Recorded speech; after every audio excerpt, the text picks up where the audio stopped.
Eu não li esse texto. Nesse texto, Freud vai dizer: os principais traços de caráter de uma pessoa cujo desenvolvimento teve uma forte influência da pulsão anal é a parcimônia, a obstinação e a ordem. O que é a parcimônia?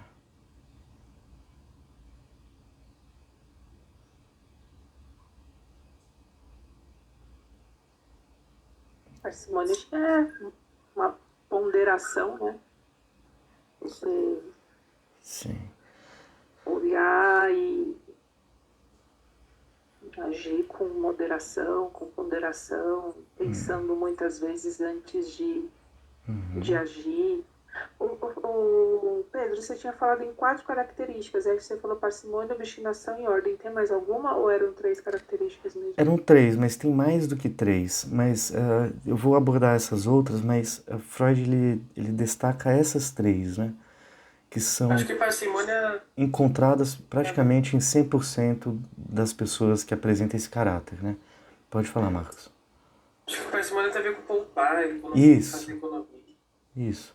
O hábito de poupar,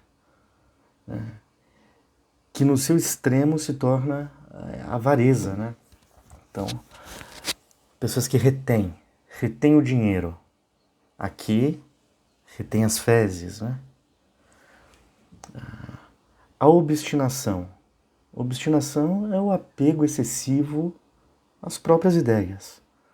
Um apego excessivo ao seu próprio ponto de vista, né? Teimosia, um modo de pensar rígido, né? A birra, aquela pessoa que é do contra. Todo mundo conhece alguém assim, né? E a ordem, né? Pessoa metódica, disciplinada, ordeira. Os neuróticos obsessivos são assim, mas eles são bem contraditórios também, né? Porque um neurótico obsessivo pode ser muito apegado à limpeza e ter uma casa muito suja, né? Então, enfim, isso daí é... O sujeito dividido, ele aparece muito forte, né? A divisão subjetiva de consciência, inconsciência. No neurótico obsessivo isso é muito gritante, né? São contradições gritantes, né? Mas não são só essas as características, né? Essas foram a que o Freud coloca, mas existem outros traços de caráter que se originaram da fase anal, né? Por exemplo, a ética, os princípios morais, né? A aceitação de regras, né? A dignidade de uma pessoa, a decência, a vergonha, o nojo, né? A repugnância, né? São todos sentimentos desenvolvidos neste período do desenvolvimento psicossexual.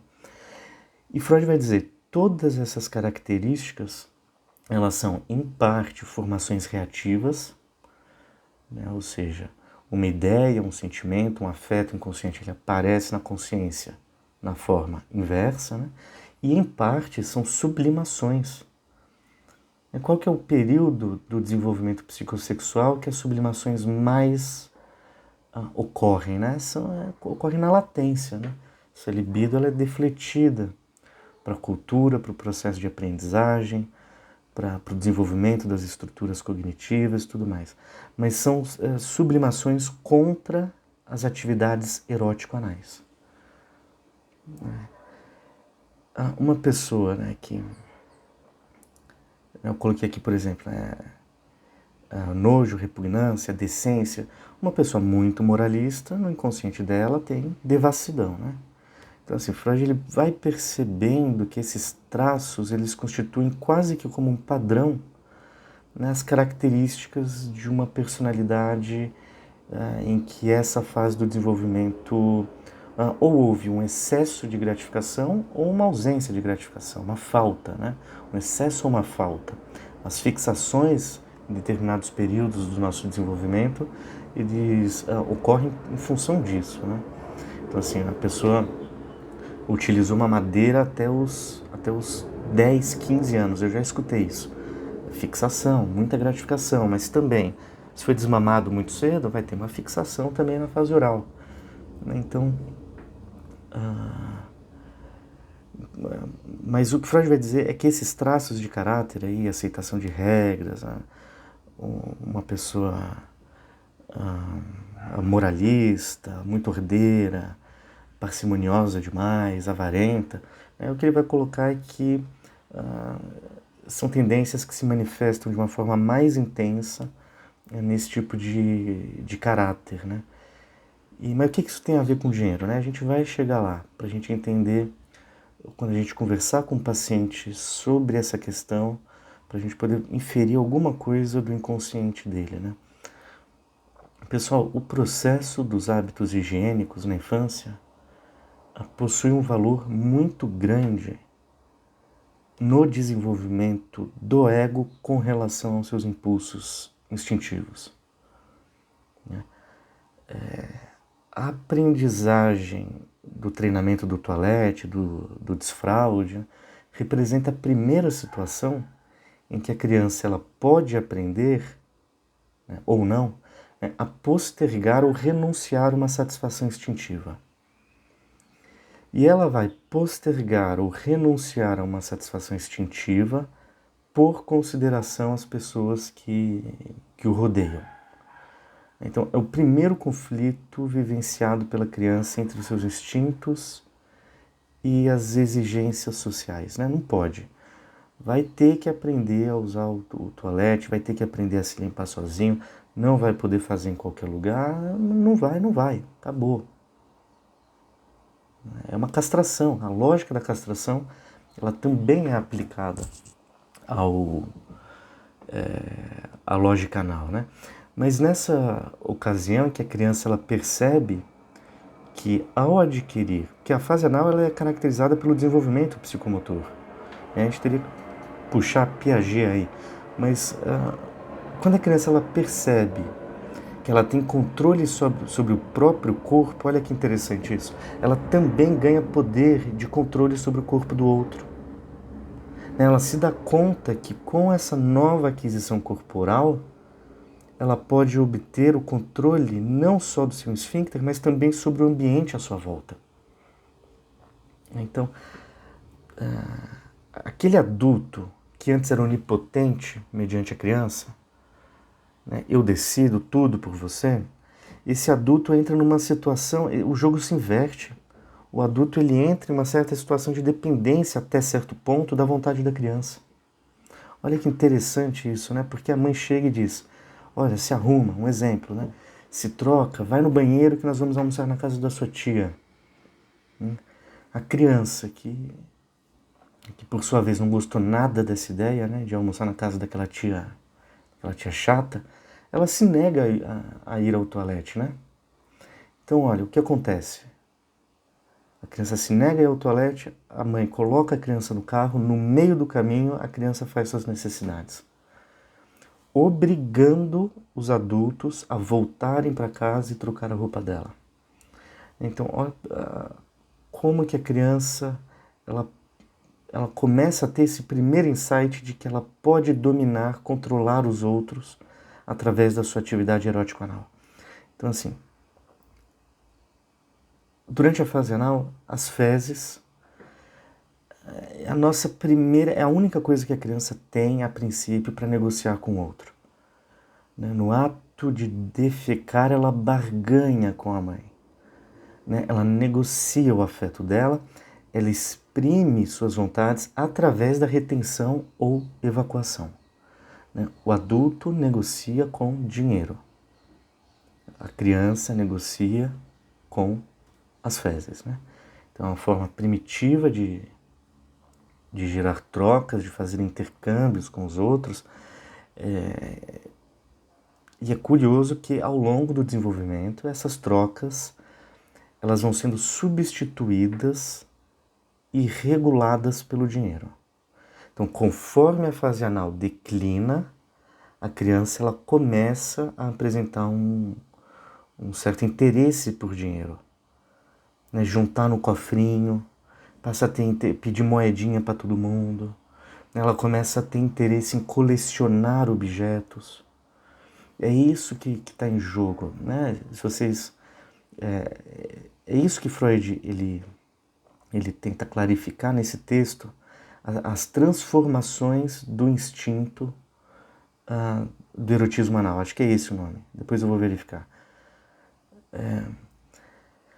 Mas vamos relembrar aqui, pessoal. A fase anal ela é subdividida em 2 tempos, né?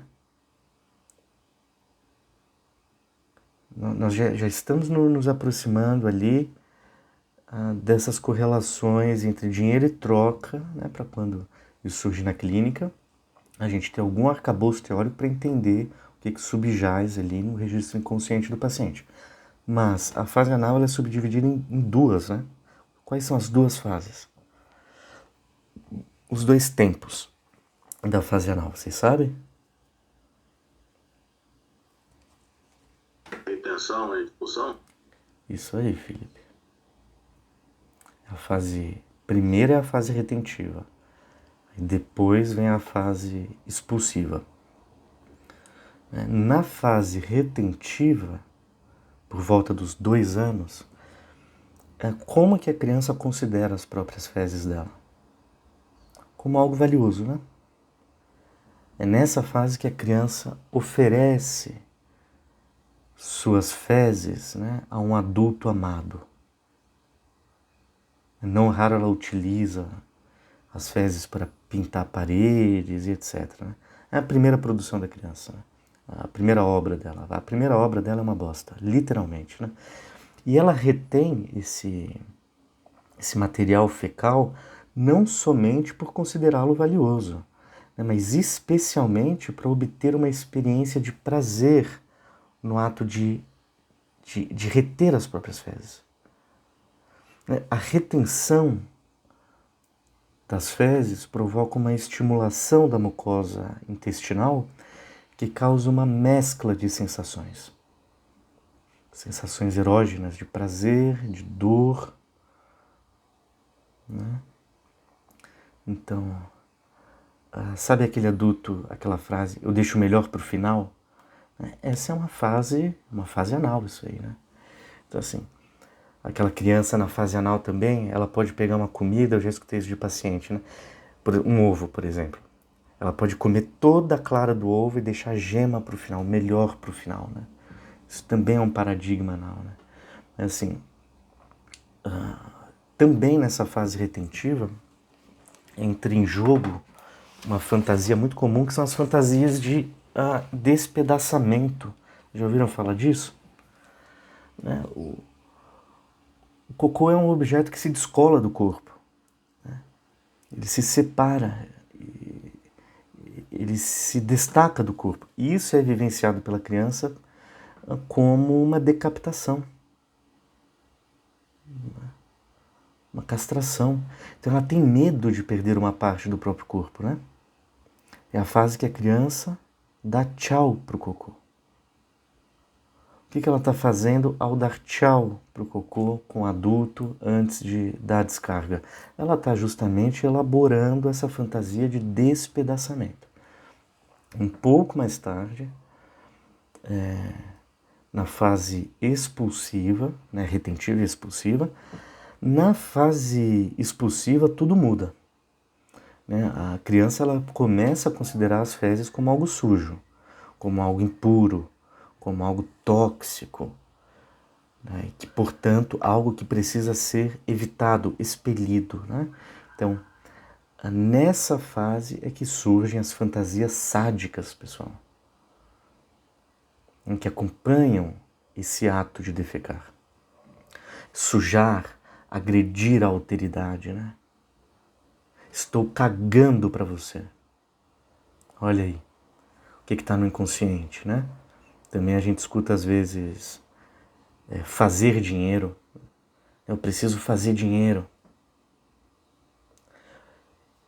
O fulano lá tá cagando dinheiro, ganha muito dinheiro, ele caga dinheiro. A gente não para pensar que são expressões que revelam algo que existe no nosso inconsciente.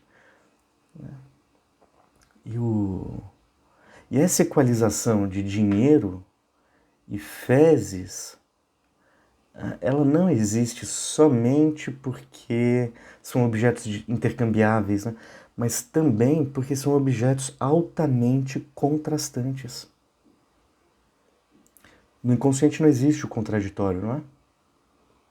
Então são objetos opostos, né? Que por mais diferentes que eles possam ser, né? O dinheiro é o objeto mais valorizado entre os seres humanos e as fezes é o objeto mais desprezado pelos seres humanos. Só essa contradição no inconsciente, por não haver o contraditório, podem assumir uma equivalência, né? Então, a substância mais valorizada socialmente e a mais desprezada socialmente acabam adquirindo uma equivalência simbólica, né? Uma outra curiosidade que Freud, uma sacada que ele tem, é que são dois objetos que possuem o mesmo aspecto em todos os seres humanos, independentemente do seu possuidor, né? Então, em geral, os objetos que nós podemos possuir, os objetos do mundo exterior, eles possuem atributos destinados à sua identificação, né? Isso aqui é meu, eu sei que isso daqui é meu porque é branco, porque é de metal, porque é duro, porque é abaulado, porque tem determinadas características. Eu consigo identificar, esse objeto é meu. E eu sei que ele é meu porque ele é branco, porque ele tem meu nome. Ou porque ele tem essa característica específica. Quando é superada a fase anal, a criança aprende que existe o dinheiro, né? Algo que os adultos estimam, né? Valorizam. E aí a criança ela se dá conta que, assim como as fezes, que antes ela valorizava, o dinheiro não é branco, né? Ele não possui os atributos necessários para a sua identificação. Então são objetos, tanto as fezes como o dinheiro, são objetos que conservam sempre o mesmo aspecto, né? Independentemente do seu possuidor. Isso significa, pessoal, que são dois objetos impessoais. São dois objetos desindividualizados. Cocô e dinheiro é tudo igual nesse sentido. É um objeto desindividualizado. O sujeito que manifesta muito apreço pelo dinheiro é aquele sujeito que ele conserva esse atributo de pessoalidade do dinheiro. Ele fica inebriado pelo brilho da moeda, pelo cheiro do dinheiro. Ele conserva aquela percepção daquela tonalidade de branco aqui, né, do meu copo. Então ele dá um toque de individualidade para esse objeto, né? É o tio Patinhas, né? Então, essa similaridade, né, entre forma, né, que são dois objetos que não possuem atributos destinados à sua identificação, e posteriormente personalizados, né, e a função, né, são dois objetos intercambiáveis, usados para efetuar trocas, né, justificam então na metapsicologia freudiana uma equalização simbólica desses objetos no inconsciente. Então, o Freud vai percebendo, né, ao longo da sua construção teórica, que os traços de caráter anal que nós encontramos em alguns adultos, que se manifestam mais intensamente nas neuroses obsessivas, né, parcimônia, obstinação, ordem, possuem na sua origem esse primeiro conflito que a criança vivencia entre os seus desejos ou suas demandas instintuais e as demandas sociais, né? Aliás, se a gente for parar para pensar, né, todo o desenvolvimento psicossexual, ele fala da nossa relação, da relação do sujeito, da relação das bordas do sujeito, das bordas do corpo do sujeito com o outro. Né? A boca, o ânus, a audição, os olhos, né? Como que o outro se relaciona com as nossas bordas. Né? Então, tem crianças que renunciam de modo mais fácil, né, a essas satisfações. Faz o desfraude sem grandes problemas, o treinamento do toalete também, mas outras crianças enfrentam uma situação de grande dificuldade subjetiva com relação a essa renúncia. Né? Uma dificuldade em fazer o desfraude, né? Então, isso depende muito de como que os adultos conduzem essa questão com a criança, essa questão sanitária com a criança. Eles são muito rígidos, eles são muito liberais, né? A criança pode oferecer a sua primeira produção, né, aos pais e ser severamente punida, né? Então, como cada um de nós se relaciona com o dinheiro vai depender muito da nossa história de vida, do nosso desenvolvimento psicossexual, como nós nos posicionamos diante do outro, como nós nos posicionamos diante das exigências sociais, né? Relacionadas, essas exigências sociais, relacionadas ao recalque da analidade. Né? Então, você pega um adulto muito ancorado na fase anal retentiva. Ele pode estar ancorado na fase anal, mas ele pode estar ancorado na fase anal retentiva ou expulsiva, né?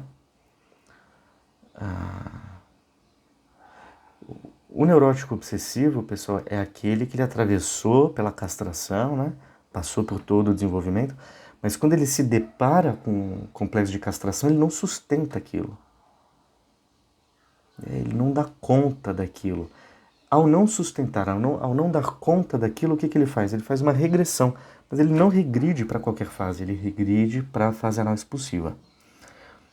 Mas falando da retentiva, um adulto avarento, pessoal, aquelas pessoas que não conseguem se doar. Né? Aquele sujeito que leva a namorada no Habib's, né? E ainda racha a conta. Né? Então, assim, pessoas que tendem ao excesso de dogmatismo também, de controle, perfeccionismo. Adultos que amam de forma burocrática, que nem esse paciente que eu coloquei. Eu te dei tanto de amor, agora você tem que me dar tanto de amor. Olha, eu fiz isso por você, agora você tem que fazer isso por mim. Amor à base de burocracia, né? Então é chato, né? E são adultos também que não conseguem colocar para fora, né, o que sentem, o que pensam. Aquilo que era algo do campo somático, biológico, ocorre uma transposição disso para o campo do anímico, psicológico. Então a criança na fase anal retentiva ficou fixada lá, vai ser um adulto que não fala. Tem dificuldade para falar. Falar o que pensa, falar o que sente, fica retendo. Retendo os sentimentos, os afetos, as ideias, os pensamentos, assim como quando criança ele fazia com as fezes. Né? Então, se ele estiver mais ancorado na fase expulsiva, aí é diferente, né? É bem diferente. Vai ser um adulto que vai ter um outro tipo de relação com o dinheiro. Né? Ele pode se tornar um pródigo, né? Que dissipa seus bens. São pessoas que afastam o dinheiro de si. Né? Então, assim, nenhum dinheiro para... Dinheiro é vendaval para esse cara daí. Ancorado na fase expulsiva. Por que o dinheiro é vendaval? Porque inconscientemente o dinheiro provoca repulsa, nojo, medo, culpa. Que nem a criança na fase anal trata as suas fezes. Olha que interessante isso, pessoal. Então, assim, não adianta uma pessoa ancorada na fase expulsiva, o sujeito pode ganhar na loteria, não adianta. Nenhum dinheiro vai parar na mão dele. Então são pessoas que têm dificuldade em reter, mas reter no sentido psíquico. E essas pessoas que estão na fase anal expulsiva são pessoas propensas a falar sem pensar, por exemplo.